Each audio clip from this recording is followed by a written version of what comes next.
Looks like we are live. Okay, well, welcome everybody to tonight's Ask a Black Man. And I'm so excited to be partnering with HBCU Lounge Network with the second episode of Ask a Black Man. And we have another guest that should be joining us here shortly, so he may just pop in. Okay, there he is. Let me go ahead and add him in here too.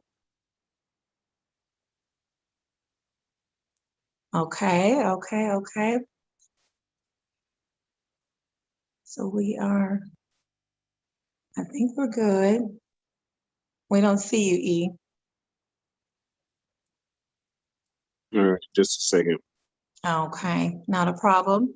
Well, I'll just go ahead and continue doing our introduction. So Ask a Black Man was created to kind of give a platform to Black men to be able to speak on some things and a platform to just be free and vulnerable to talk about things that matter, to Black men.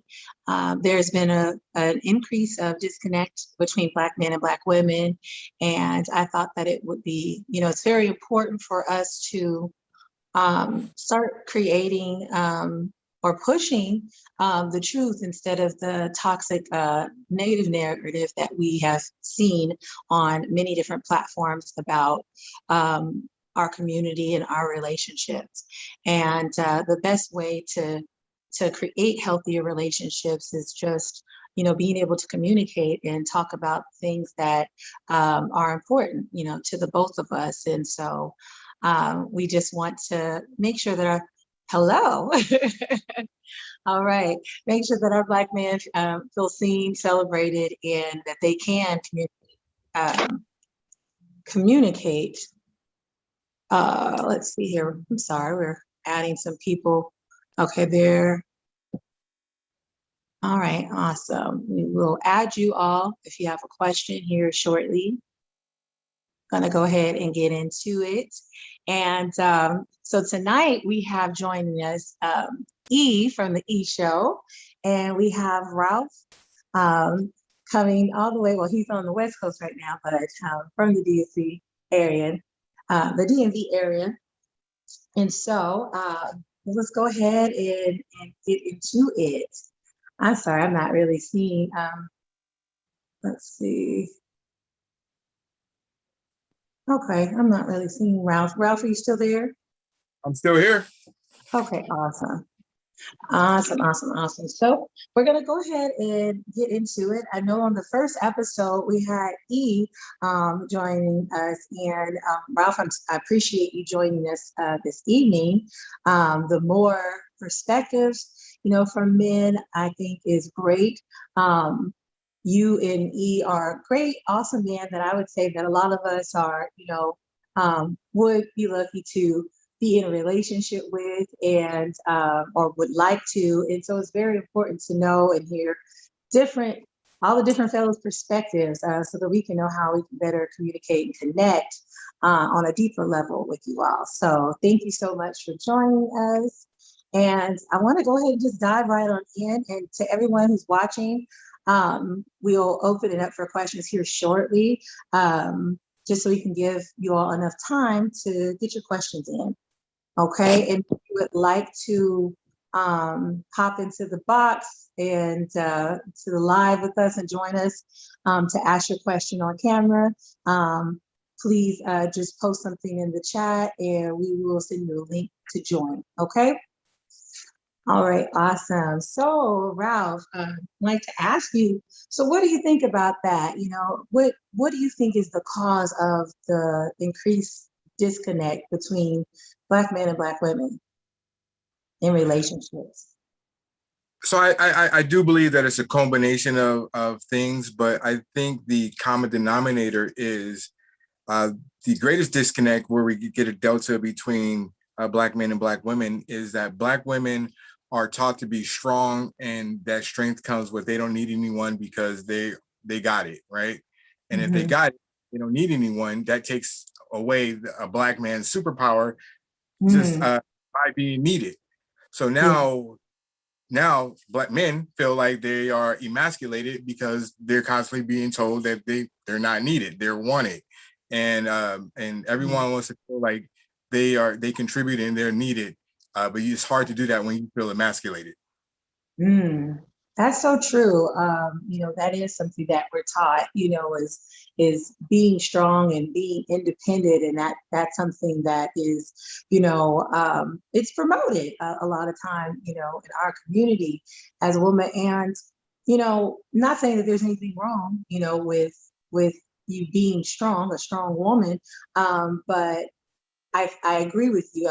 That takes away, the value that it is that you all, contribute, and as well, the opportunity for us to be in our feminine energy. So I completely agree with that. And E, are you there? Do you have something that you would like to say to that or add to that? A lot of the viewers didn't get to hear your input last show. Yeah, I thought Ralph gave some good points. I think for me, from a medical perspective, most of it is just linked to traumas, and so we really just need to keep healing each other. Okay. And so what ways do you believe that we can do that as far as healing each other? And as you're speaking to those traumas, what type of traumas? I think it starts with individuals at first, reconnecting with their past, envisioning and creating their new future, and then kind of just being willing to live in the present and not kind of think about old stuff. Because like sometimes people can hold grudges and stuff. Which is never makes a lot of sense, because really we're all doing the best we can. So. Oh, wow. Yeah, that is true. Just day by day, try to push through. Right. Okay, awesome. And so, Yeah, I thought Ralph said it well, that it was just, people are looking for purpose. So right. we want to empower each other to find our purpose, as opposed to, making it seem like it's a competition or that we don't need each other. Like, we all really need each other, Yeah. Okay, so back to you, Ralph.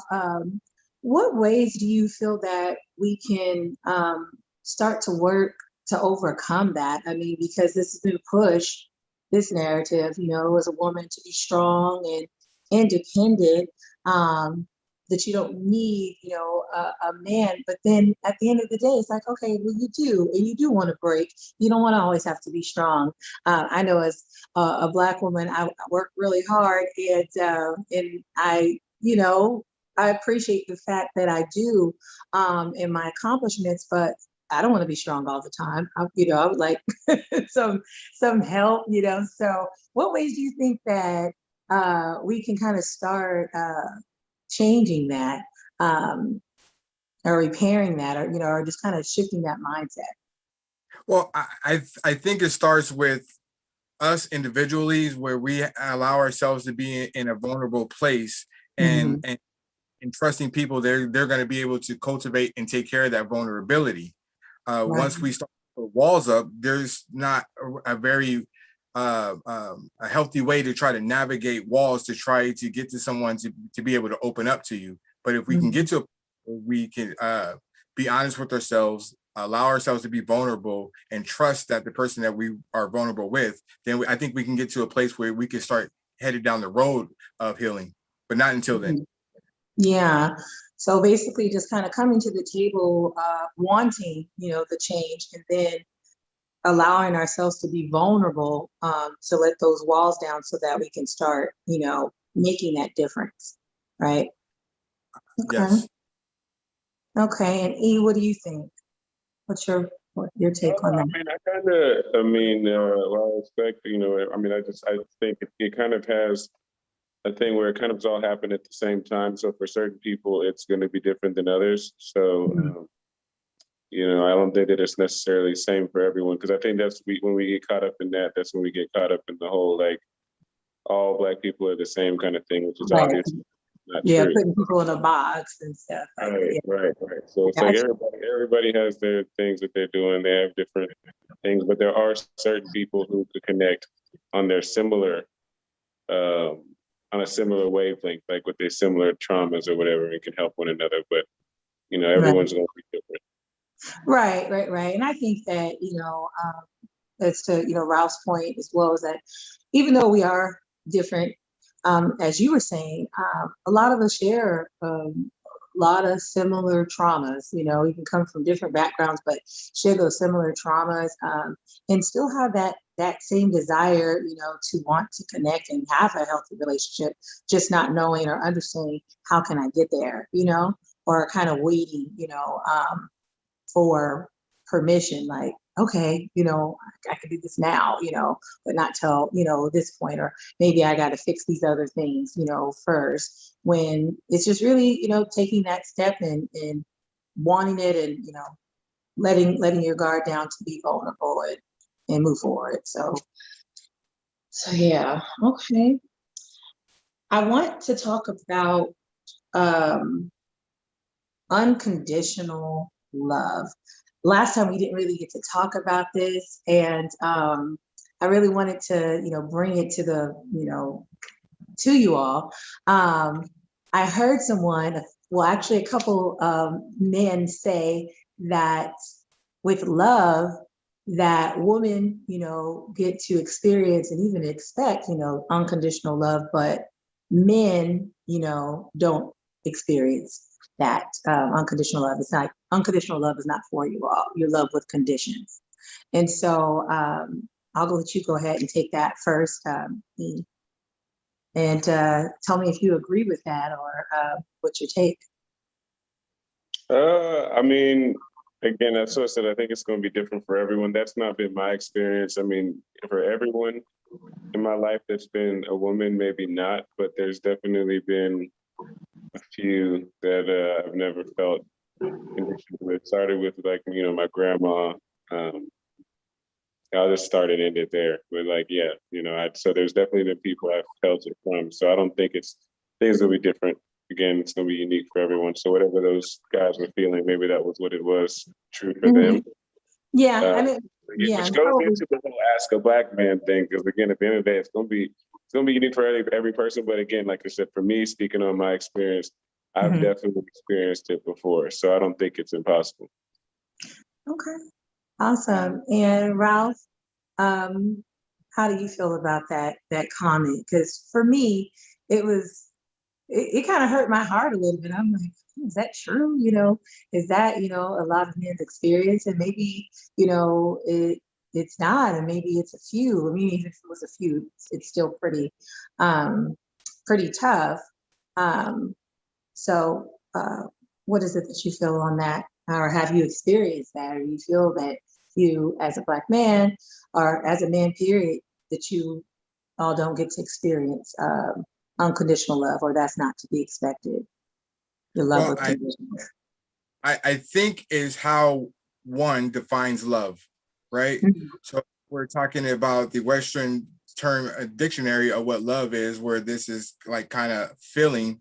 Those feelings come with conditions, because once you don't feel that way anymore, then you start to they become conditional, right? But if we're talking, let's say in the biblical sense of how it's defined as love, it's a choice, and you make choice of what that love looks like. However, I think it's unconditional conditions, right? Because you want to allow someone to mistreat you in a way where it becomes detrimental to your life or anything like that. So it's a choice that you make every day, that this is the person that I'm going to express love to, regardless of how I'm feeling.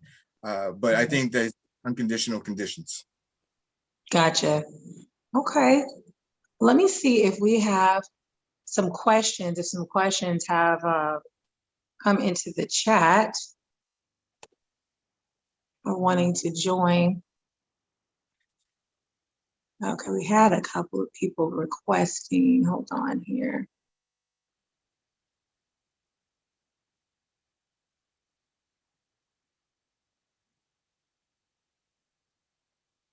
One moment.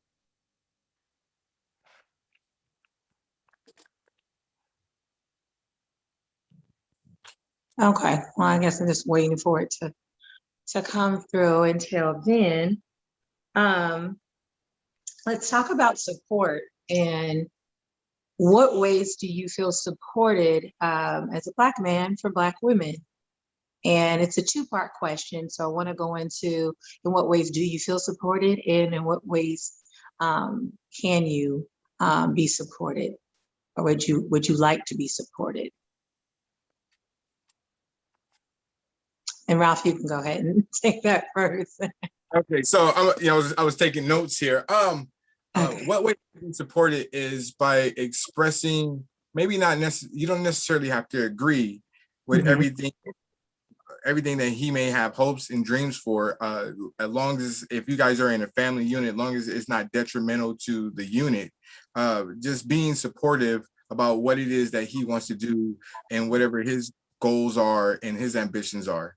Um, um, because it could easily go the way where you want to, again, I want to go back to being vulnerable, where you express to your partner some of your goals and aspirations, and they put you in a space where they feel like you don't want to share with them because they're not very receptive to, or because maybe they don't understand, or regardless of the reason, they're not very receptive to those goals and aspirations. Right. Okay. And so, yeah, and I think that that's something that we have to okay.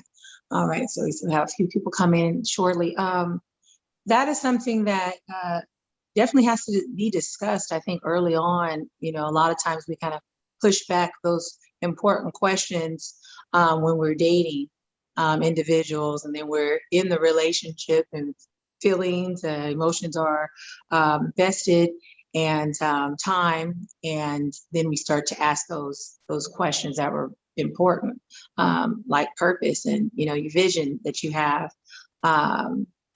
Obviously it's going to be an issue if you can't get aligned, to that. So, all right. And so in what ways have you been supported and in what ways do you believe that you could be supported um, as a Black man?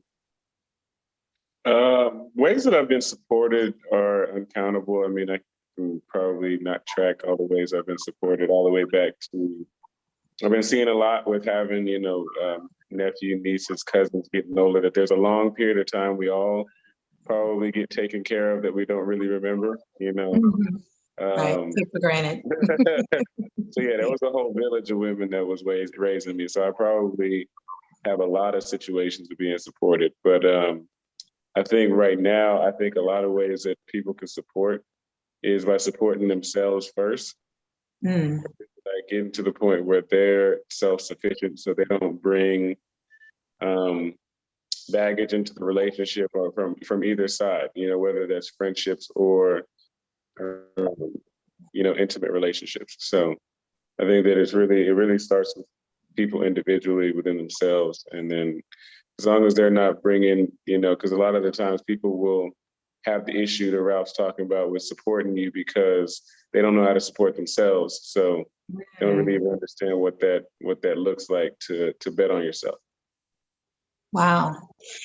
Yeah, that is deep right there, because I think we were having a discussion at not too long ago about being able to support yourself, and be self-sufficient.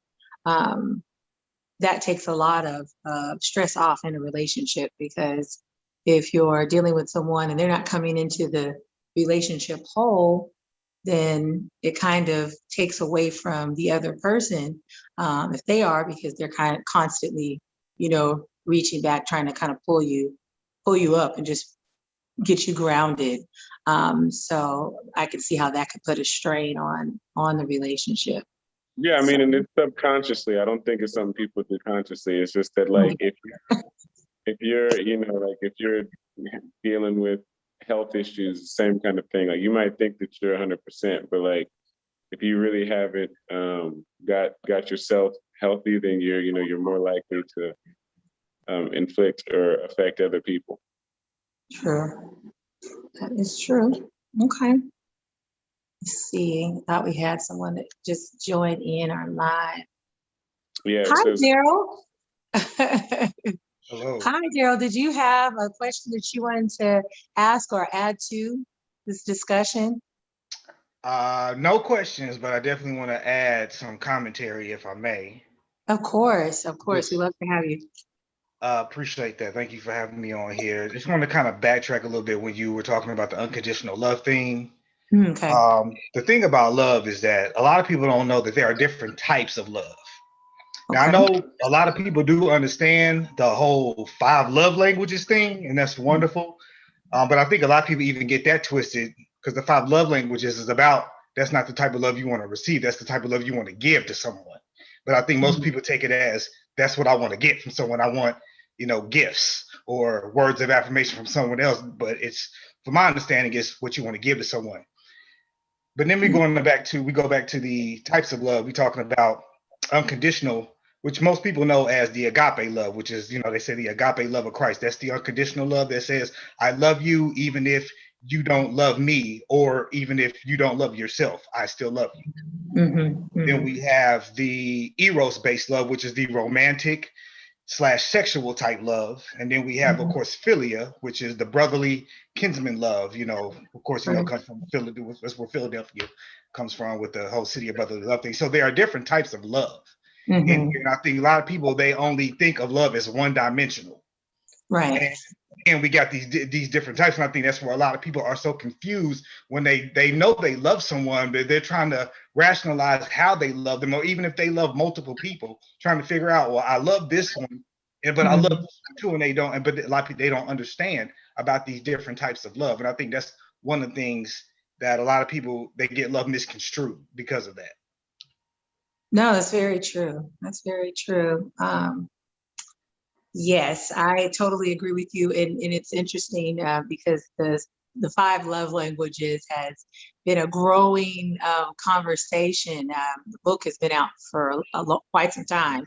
But lately I've been hearing people mention, oh, this is my love language. They're not asking you what your love language is. They're letting you know this is my love language. And it is a two-way street with the love languages. You need to be able to identify what your love language is, and the person that you have in your life.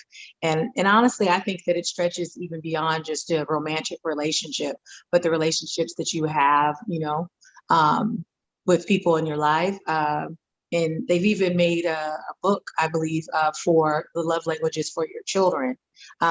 Because in my opinion, it's more than just your love language, but your care language, and the way that you deal with people, and the way that you understand those emotions. And so definitely, I strongly recommend folks to either get the book or the audio book and listen to it and get a better understanding. Because for me, I thought that I knew what they were talking about until I really read the book and got a better understanding of what it meant, about, the love language of receiving gifts, right?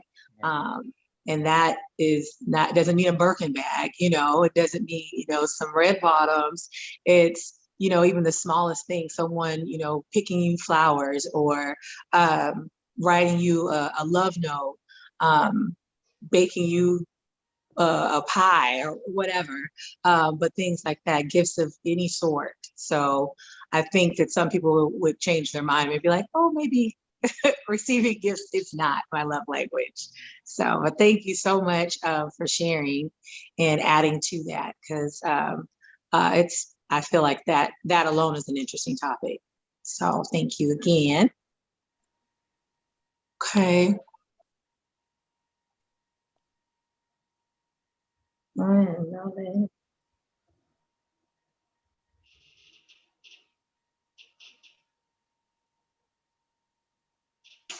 Okay. And so I kind of want to talk about relationships as it pertains to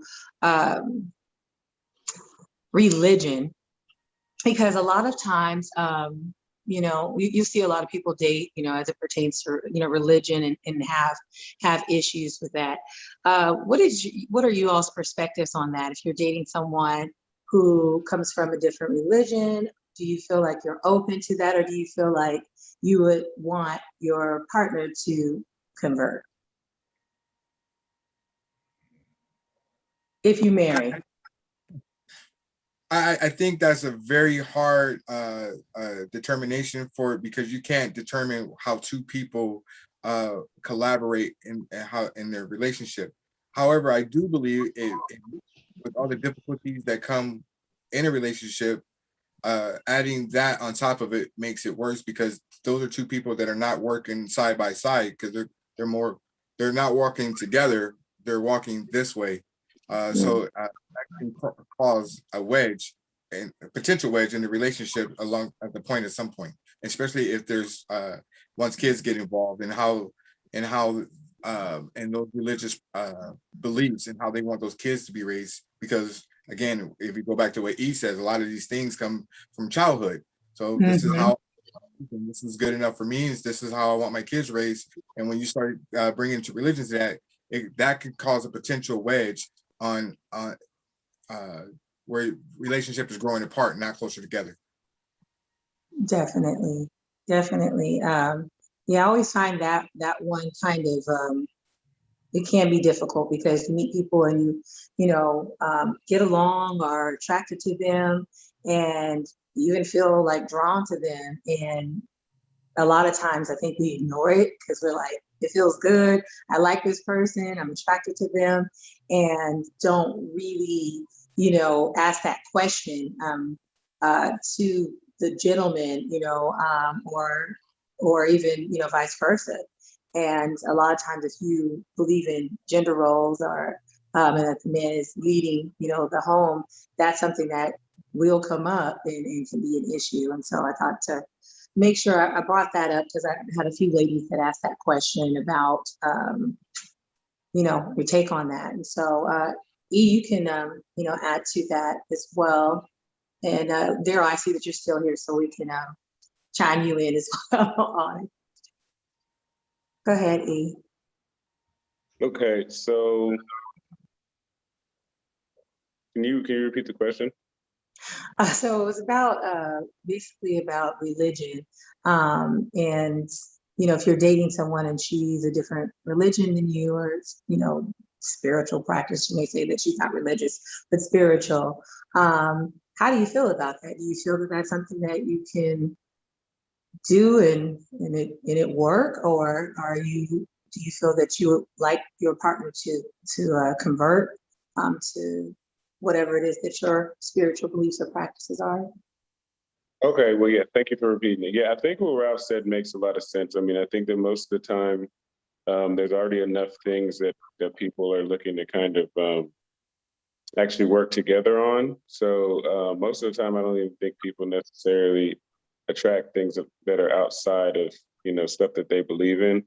But for the few times that it does happen, because I guess you're talking about stuff that happens more rare, is that I think that, you can't force anyone to convert to anything. So then that just kind of becomes what that is. But yeah, I definitely think, just bring it all, like, people will talk about like opposites attract, but I think for the most part, like attracts like. So that I learned anyway. I used to think opposites attracted, but that never worked with anybody. Yeah, I maybe never in worked. After certain I got taught that, I tried opposites, right? And it was just like the nerve is just, I don't know, it's different. Like they just don't do anything that you do. It's like, man, I don't even, like, what do we talk about? Very true, very true. I mean, I think it's a benefit when it's maybe an area that you're weak in, and maybe that she's strong in that area, and then it benefits in that way because there's something that you are both trying to do, and with helping each other, then you're able to be more successful. But then you are agreeing on something that's very important at that point, which is like vision or something. That's what I'm saying. I'm not saying you can't get.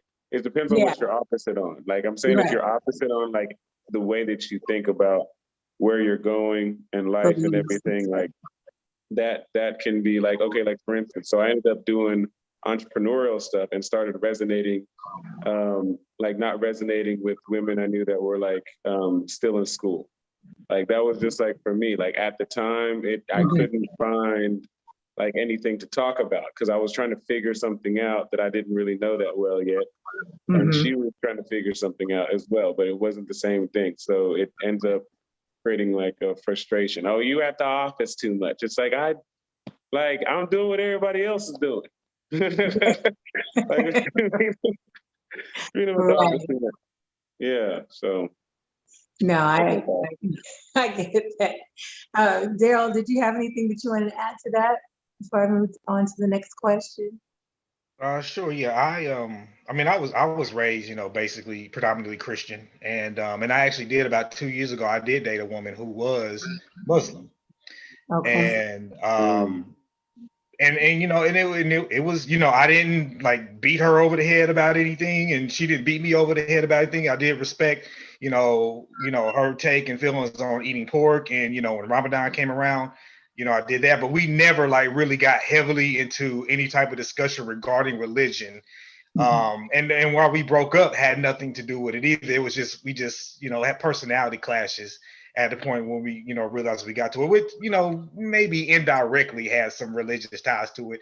I haven't really thought about it, but but while we were together, we never were on any type of a tip where, it's like, well, nah, I really need you to be, Christian, or nah, I need you to come over, to Islam. We never, clashed or had anything like that. So personally, for me, I don't have a problem dating anyone else who is Muslim, or, maybe even some maybe Buddhist or something else, or whatever they may be. Not an issue at all. It's just that, because even some Christians I don't want to deal with, even being raised as Christians. As a Christian. So, some people, they just for me, they just look overly too into it. And there's nothing wrong with that. If that's you, I'm not judging you, nothing. I'm just saying that that's not something that I'm going to deal with. I like to have rational, logical conversations. And I don't, sometimes I'll even in a discussion, I'll say, okay, let's do this. Let's take the religion out of it. Let's for a moment, let's take religion out of it. And let's look at it from this perspective. Right. Okay. No, totally. I understand that. I think we all had some experiences like that. If you're not that way, it's kind of hard to just, communicate with someone when they're this extreme one way or the other. So for sure. So I have well, I guess we can kind of say, well, I'll let y'all determine if it's a light question or not. But so the topic has come up a few times about men and women, when you're in a relationship, being friends with the opposite sex. So I've heard many things on in many different perspectives, but would like to hear from you all on how you feel about that, about you're in a relationship and your partner has a good friend or two that is a man. How do you feel about that? And is that a problem, or do you welcome it? E, you can go ahead and take that first. I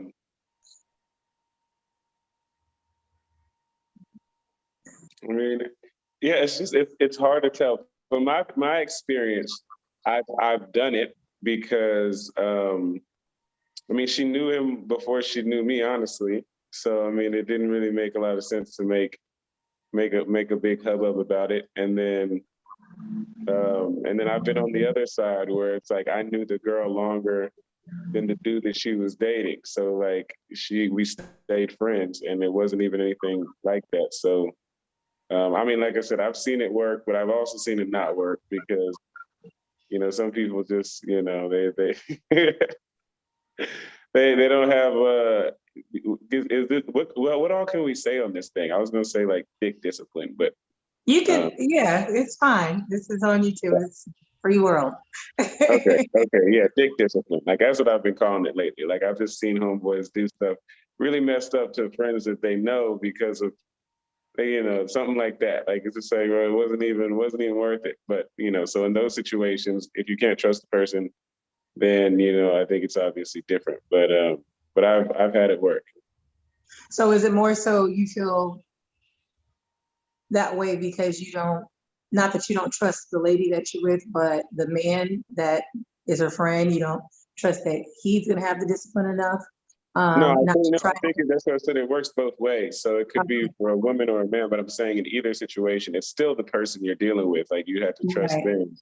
Because I mean, yeah, you're not, especially nowadays, you're not seeing them or know what they're doing most of the time. So right. if you don't have, if you can't trust them, anything could be happening with someone you know, don't know, whatever. Yeah. So typically you're open, to it. If you're dating someone, you're open to them having friends of the opposite sex. Yeah, I mean, if they, especially, I mean, like I said, most situations I've been in, they already knew the person. Now, I mean, if they meet somebody new and they're like, oh, this is my new friend or whatever, I could see being like, okay, right? But like, I probably might in my mind be like, okay, like new friend, right? Because if it's a new friend, that's what I'm saying. I know some dudes that have like, they take that new friend thing and they're only friends with you to say they're friends with you, right? Like, but, Mm. so I think that, I have a sister too, so I'm always skeptical at the same time, but I definitely have worked on it to where now I'm just kind of like, it is what it is. Like, you got to do what you got to do. You got to trust them because they're going to be around people all the time for the rest of their life. So if I don't trust them now, then, but That's true. That's true. So Ralphie, how you feel? But personally, I don't have a problem with it because if she's her friends will become my friends and my friends will become her friends. Mhm. If I get into a situation where I think he is crossing the line, then out of respect, if I would expect her out of respect for the relationship to put her in check or maybe eliminate the friendship. If that doesn't happen, then I would have to make a decision what the best move for me is because I don't want to be in the situation anymore after I addressed it. But Mhm. Mhm. been in a situation where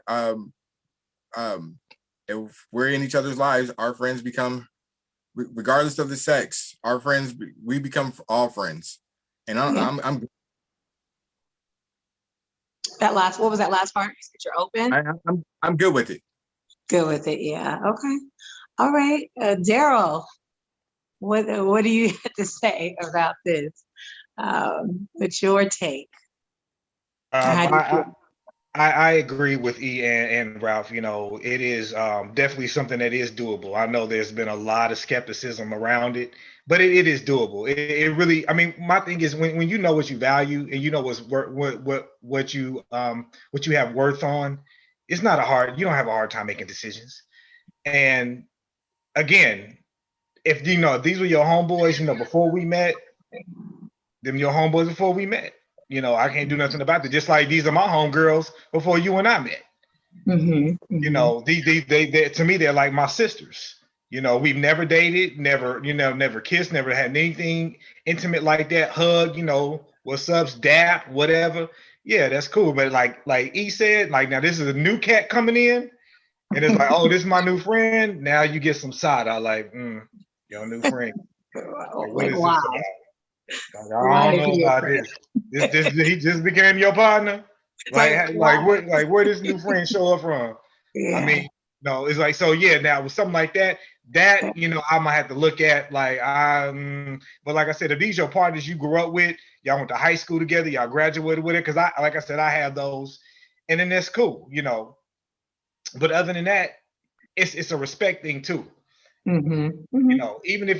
Even if you may at a point have feelings for this other person, for me personally, I just gotta respect the fact that you're in a situation, you know. Right. Right. And I'm just gonna leave it like this. I'm gonna just go try to find my own situation and definitely not do anything to infiltrate yours, if that is the Mhm. case. That has Yeah. rarely been the case with me. But again, it's all about trust. I mean, and it's good to have friends of the opposite sex because you need that other perspective because men and women think on two different frequencies. So it's good Definitely. to have that other perception that you might have not thought about.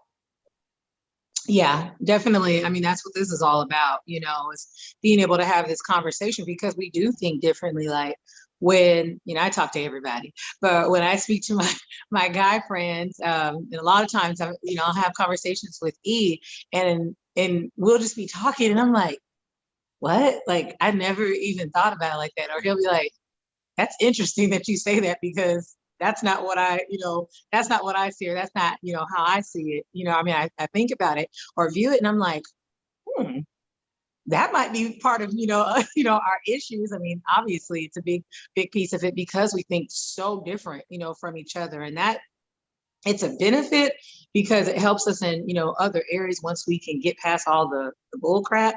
But it's just interesting, like how late in the game, we start to understand how different we are, from each other. We've always heard that men are from Mars and women are from Venus. Isn't that how it goes?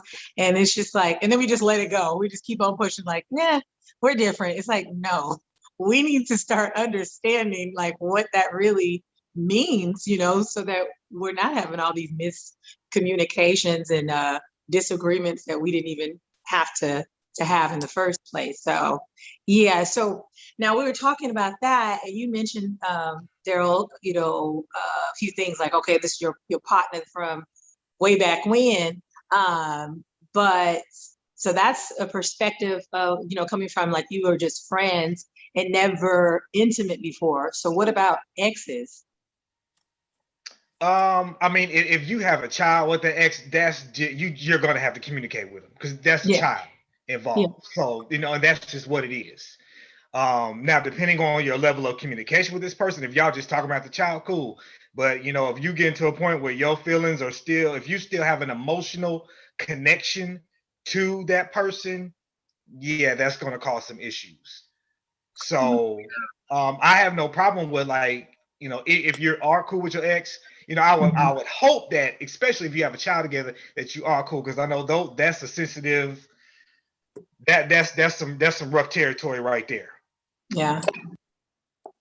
I can see that it is possible and that it's not impossible, but again, it depends on the maturity level of all parties involved. Okay.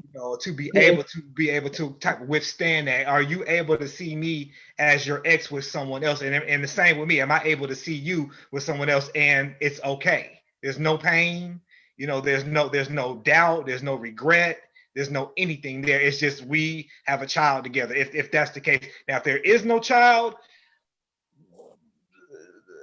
I might have to get back to you on that one. I don't think I got to think back and see if I've even experienced that, to be able to give an appropriate perspective on it.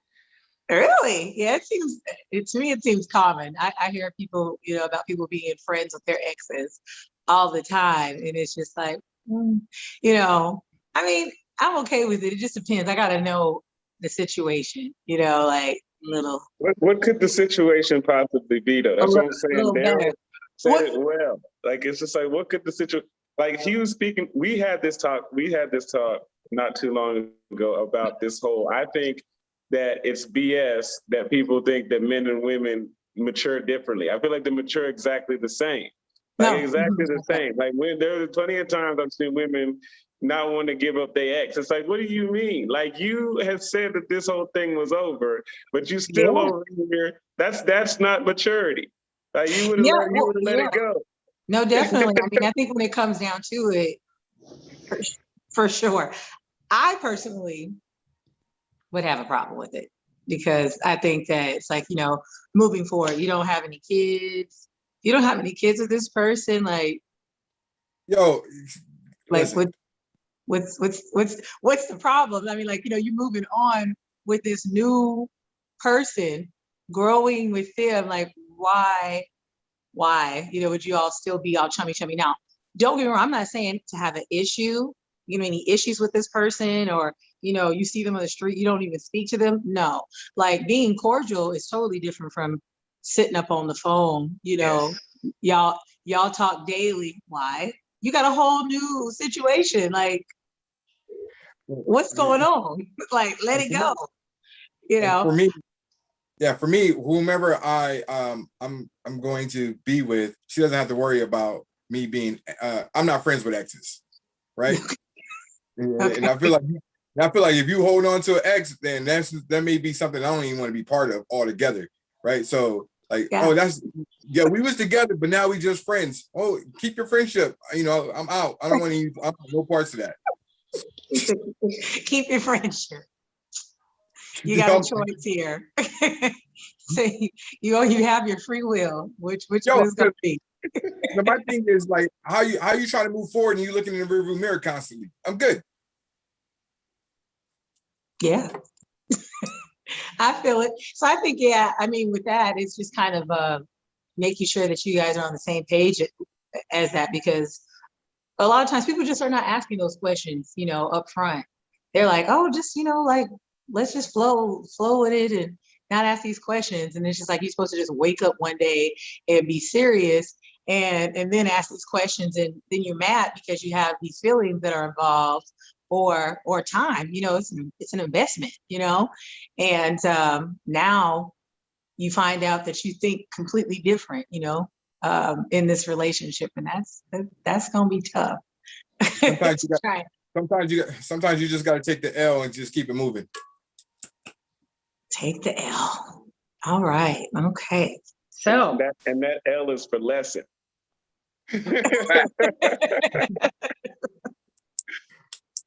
Lessons okay. learned.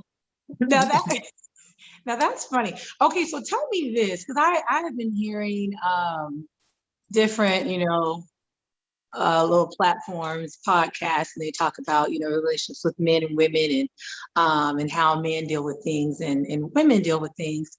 And there's been this conversation about that that it's typically the woman that is ending the relationship, where it's ending the relationship or divorcing or filing like for a divorce. I don't know, have any of you guys been married? I know you haven't been married. You've been married, Daryl? Okay. So you can kind of speak to the I guess the marriage aspect and that. And you're still married or you're divorced? Oh no, I'm happily divorced. Happily divorced. Okay. And so kind of give me some of your feedback on ending relationships, because from what I was hearing, that typically it's not the man doing it. And I have my opinions as to why, but we're asking a Black man. So we're not going to worry about my opinion right now. So I guess go ahead and touch on that, Daryl, coming from, the marriage, side, or being a divorcee. Well, basically, when it finally ended, to be honest, I was the defendant. So she's the one that filed, which that's what it was. But before that, we had been separated a few times, and it was the point where I had left, and I was severely considering divorce. I mean, I had even gone and talked to divorce attorneys about the situation. So I could have been the plaintiff at that point, but when it was all said and done and on the paperwork, it is official. I was the defendant. So it is said out there that women mostly are the ones who do in the relationships. I haven't really done the research and the study on that to know the statistics. I'm just going off of maybe what I read in an article or even maybe something that somebody said on a comment or something. But I've ended relationships, and my last relationship, I broke up with her. Okay. And I do that, but I did it face forward. I didn't do it by text.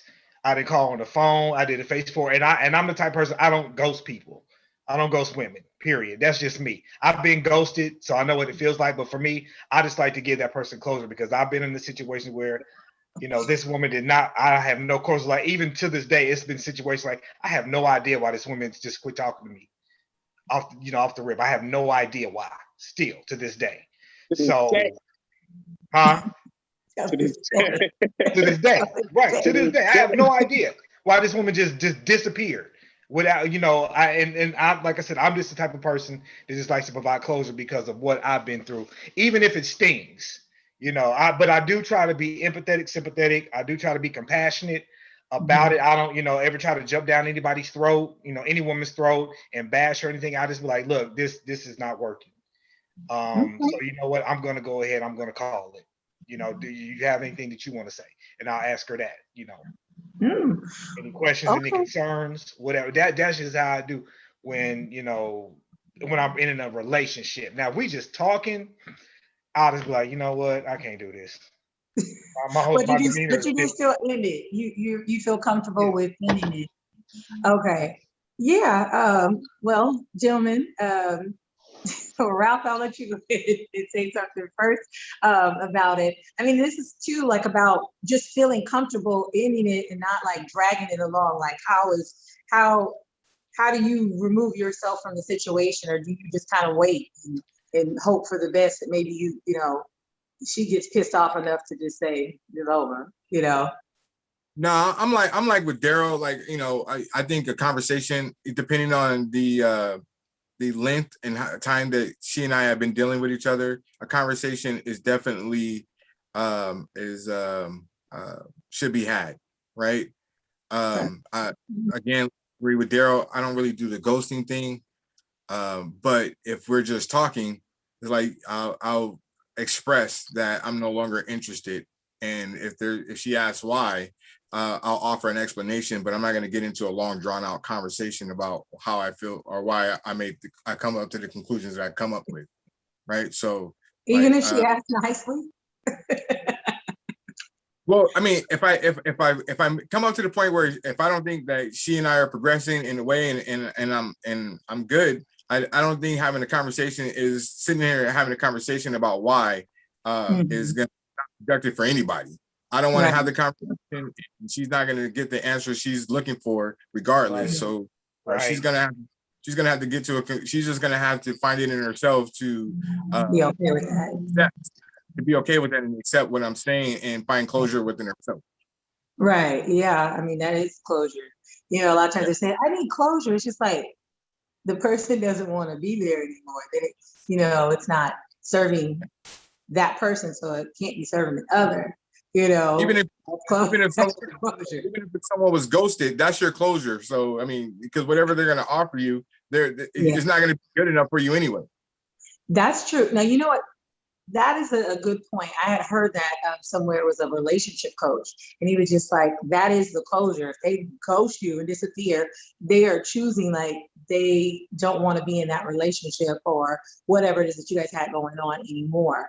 That should be saying enough, which it is. You know, you just kind of have to be real with yourself. I guess that goes back to the point of being able to be real with yourself and not delusional, you know, about it. Like, it is what it is.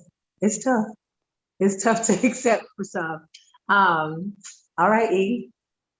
All right, so I'm gonna be real. Like you said, I've definitely ghosted, but the reason I look at it as, you know, we just kind of went separate directions, and it depends on the situation. Like I feel like if I've known someone, definitely I think that like closure is important, but like Ralph was saying, I don't think that it like requires like a depth of conversation, because sometimes and I've had the same situation happen with Daryl where, man, I had the situation with this. This wasn't that long ago. Actually, I'm not going to even lie. It wasn't that long ago.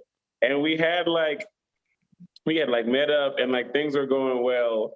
And then I didn't hear from her for like 9 months. Like I was just like, what the heck happened? Like she didn't even say nothing. And then out of nowhere, we had a conversation. I commented on something. We had a conversation and she was just like, oh, I want to talk to you.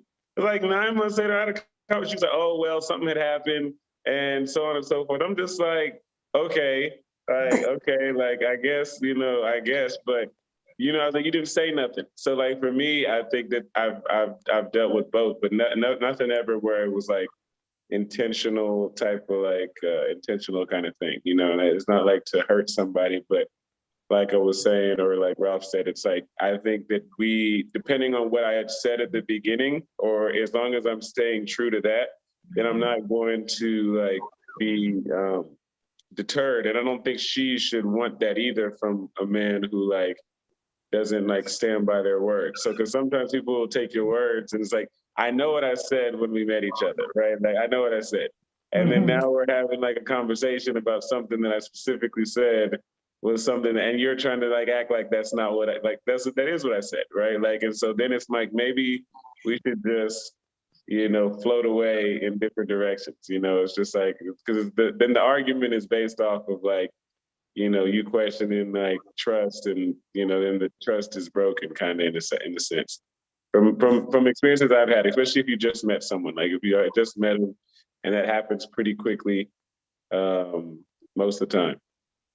Yeah. Okay. And just for the record, if you guys are both going your separate ways, that's not ghosting, that's mutual. Yeah, no, that definitely is. That is neutral. Yeah, no, and the question too, it was more so you answered it in a way, but more so like when the relationship is no longer serving you, you want out. How do you, make your exit? Do you, ghost? Yeah, I know you had mentioned that you have ghosted, but is that your typical go-to? Do you, let them kind of fall off, or do you just say it like, hey, it's not working out? Yeah, I say my go-to is generally the kind of like I kind of say it by how much like I guess we're engaging at that moment. Like it's like okay, but then like Daryl was saying, or I think someone was saying, I'll often have like the woman say something to me. She's just like, "Oh well, this isn't working." I'll be like, "Okay," like it's like, "All right," like it sounds like we're on the same page. And then like Ralph said, it's like you're mutually going in separate ways. So I think that that's kind of like generally my been my go-to in the past. It's like certain things could come up like some kind of discussion like we were talking about earlier with Daryl, where it's like you have like a difference in religion and you didn't know that at the beginning, right? Like of something like that's not necessarily religion itself, but like something like that. And so then I think just from the discussions that happen after that, you might just start like talking less, right? And then at some point you or her present the fact that, yeah, you just kind of fall off. Sometimes it literally, I didn't even remember that it happened until later and we talked about it or something, and had more closure then. Okay. Okay, well that's good. That's good. Well, I know we're at our hour and don't want to run into, I believe HBCU Lounge Network has a virtual happy hour happening. So I guess here in a few minutes. But I would like to thank all of you for giving your perspective. I definitely think that we need to do this more. I hope you all. Okay. Make sure. Okay. That we should keep this going, and we'll have another Ask a Black Man here next. So every other Friday. So I appreciate you all, and just wanted to say thank you again, and thank you HBCU Lounge for the collaboration, and to all my virtual first dates community. Thank you so much for supporting us, tonight, and